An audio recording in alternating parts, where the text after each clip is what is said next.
Chers collègues, ce projet de loi de financement de la sécurité sociale, il est sans ambition. Il ne règle en rien la crise structurelle de notre système de santé. Il n'est pas à la hauteur des enjeux, il n'est pas courageux. Rien n'a été fait pour effectuer les économies indispensables à l'équilibre budgétaire.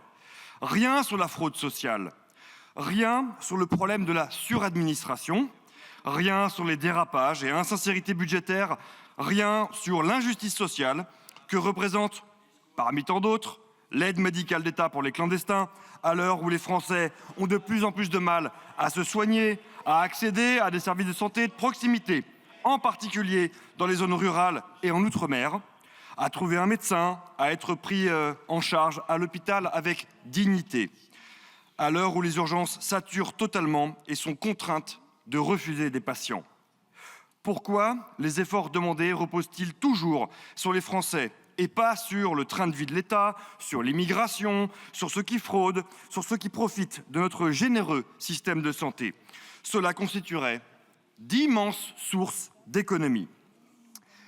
Cette deuxième version du projet de loi de financement de la sécurité sociale, en effet, limite les dégâts par rapport à la première lecture proposée par le précédent gouvernement. Ce texte est donc légèrement moins mauvais que le précédent, si toutefois les 49.3 à venir, Monsieur le Premier ministre, reprenaient bien les amendements de bon sens votés en commission des affaires sociales la semaine dernière. Le groupe Rassemblement national a eu gain de cause sur les lignes rouges que nous avions fixées, c'est vrai, sur les injustices sociales que nous avions dénoncées, en particulier la désindexation des pensions de retraite, le déremboursement des médicaments ou encore la journée de travail supplémentaire non rémunérée. Ces injustices ont été retirées en commission la semaine dernière. Au passage, je tiens à saluer ici le comportement particulièrement respectueux et constructif du ministre de la Santé et de l'Accès aux soins, Yannick Noder. Pour avoir gain de cause de la part du gouvernement de François Bayrou, Monsieur le Premier ministre, il aura fallu que nous tordions le bras du gouvernement précédent en le censurant à l'automne dernier pour que le nouveau gouvernement, le vôtre, accepte enfin d'écouter son opposition, qu'il tienne compte de nos demandes légitimes, pour ainsi dire qu'il respecte les 11 millions d'électeurs qui nous ont fait confiance, c'est-à-dire la première force populaire du pays. Que de temps perdu pour les Français. Chers collègues, nous tenons toujours au débat sur le fond de ce texte, et nous déplorons que celui-ci ait été écourté par le 49.3.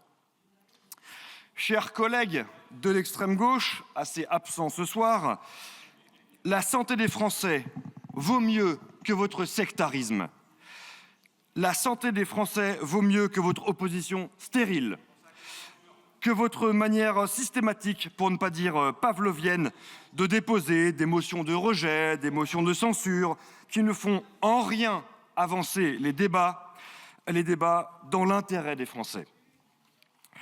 Le seul intérêt des Français, voilà l'unique boussole que notre groupe, que le Rassemblement national a pour les Français. Vos tambouilles politiciennes, vos postures, elles ne nous intéressent pas du tout. La politique n'est pas un jeu, la politique c'est sérieux. Il s'agit là de l'avenir de notre système de santé et de notre protection sociale. Il s'agit donc de la santé des Français, il s'agit de leur vie. Un budget, social soit-il, ce n'est pas qu'un financement, c'est aussi un cap, c'est aussi une vision. Les Français ont besoin de pouvoir se projeter, d'être rassurés, d'être protégés. C'est notre rôle, c'est l'enjeu fondamental de ce projet de loi de financement de la sécurité sociale, donner une vision d'avenir pour répondre aux problématiques et aux craintes des Français. Notre système de santé est en crise, il est en danger. La dégradation et le recul de nos services de santé sont une préoccupation majeure des Français. La désertification médicale progresse à grande vitesse sur fond de vieillissement de la population et d'augmentation des pathologies chroniques. Partout, toujours plus de patients, toujours moins de soignants. Près de 100 000 lits d'hôpitaux ont été fermés depuis l'an 2000 et cela continue. Pour toutes ces raisons, le groupe Rassemblement national, premier groupe de l'Assemblée, conteste la trajectoire budgétaire du gouvernement contenue dans ce PLFSS 2025 et son déficit abyssal.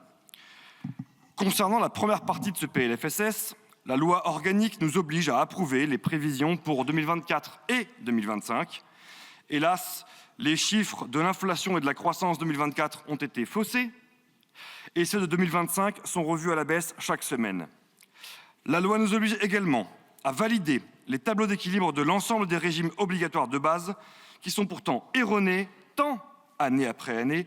Ils ont été rectifiés du montant des différents déficits renvoyés à la Cades et des dettes propres à l'ACOSS, c'est-à-dire à la Caisse nationale des URSSAF, ces dernières masquées par le plafond d'emprunt, 65 milliards d'euros cette année, contre 13 en 2010.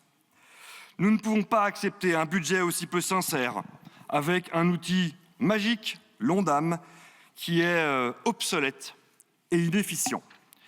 En définitive, ce texte n'est pas à la hauteur. Il est une continuation des échecs politiques passés. Absence de cap à long terme et de politique pluriannuelle de financement. Aucune solution pour résoudre la crise structurelle et restaurer l'équilibre financier. Insincérité, dérapage budgétaire sur la base des prévisions initiales, financiarisation de la santé qui réduit notre souveraineté sur le système public de santé, suppression d'allègements de charges sur les bas salaires, lancés sans études, sans concertation et qui va rehausser le coût du travail.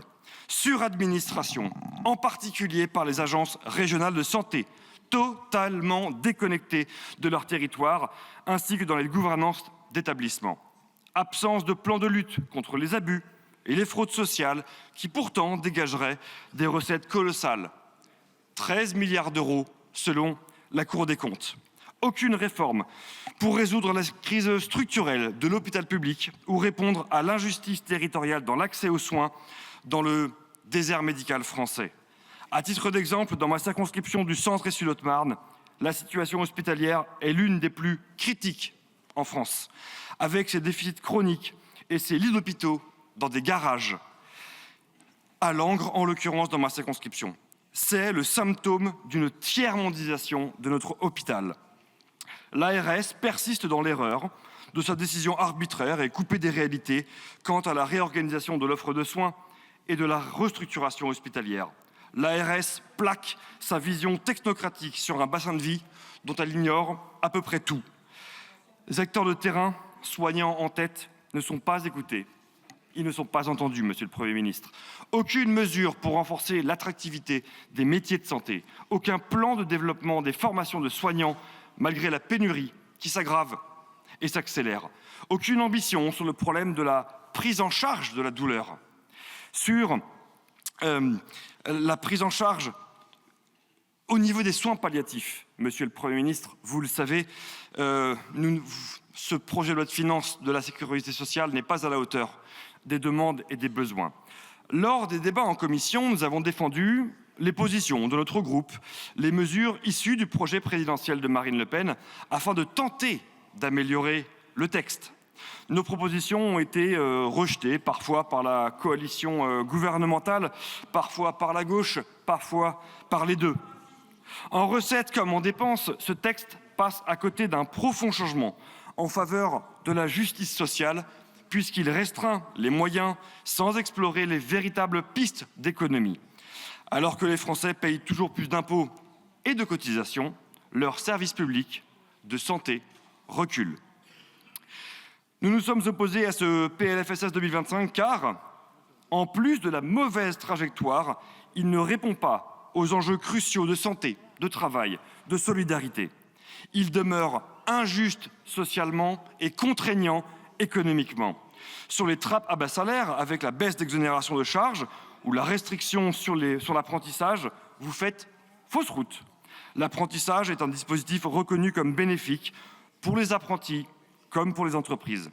Vous maintenez la surtaxe sur les boissons sucrées qui pénalise les entreprises, nuit à la compétitivité et sera répercutée sur les prix, donc sur le pouvoir d'achat des Français. Écoutez et faites confiance aux acteurs de terrain, par esprit de subsidiarité. Prenez en compte les demandes des oppositions, par esprit de composition. N'oubliez pas que les Français sont les premières victimes de vos choix politiques qui nous mènent collectivement à l'échec, et ce, depuis des décennies. Vous persistez dans l'erreur, vous réitérez les mêmes erreurs. Comme tous les gouvernements d'Emmanuel Macron depuis 8 longues années, vous refusez de changer de trajectoire. Comme Emmanuel Macron, vous refusez de vous remettre en cause. Dieu se rit des hommes qui déplorent les conséquences dont ils chérissent les causes, disait Bossuet. Malgré toutes nos alertes, vous avez proposé au Parlement français un PLFSS au rabais.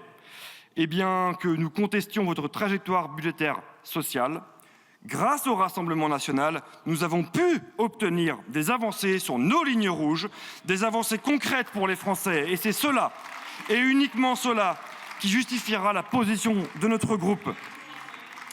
Ainsi, chers collègues, naturellement, nous ne voterons pas, cette fois-ci, la motion de censure de l'extrême gauche qui fait perdre du temps à la France, qui fait perdre du temps aux Français. C'est une véritable rupture avec les politiques menées par les gouvernements successifs dont notre pays a tant besoin. La France le mérite. Les Français attendent cette rupture. Alors, vivement le changement, vivement l'alternance, vivement un gouvernement à la hauteur de ce que les Français sont en droit d'espérer. Et je le dis aux Français, chers Français, encore un peu de patience, tenez bon, on arrive. Je vous remercie.